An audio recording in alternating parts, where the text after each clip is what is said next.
વિદ્યાર્થી મિત્રો, આજે આપણે વાત કરવી છે એક વિદ્યાર્થીની માતા પિતા પ્રત્યેની ફરજોની. માતા પિતા આપણા જીવનના પ્રથમ ગુરુ છે. તેઓ આપણને જન્મ આપે છે, ઉછેર કરે છે, શિક્ષણ આપે છે અને જીવનમાં દરેક પગલે આપણને માર્ગદર્શન આપે છે.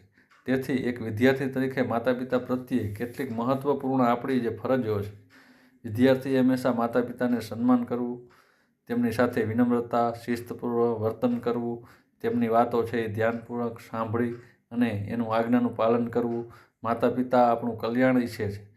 તેઓ જે માર્ગદર્શન આપે છે એ આપણા હિતમાં હોય છે. તેથી તેમની આજ્ઞાઓનું પાલન કરવું.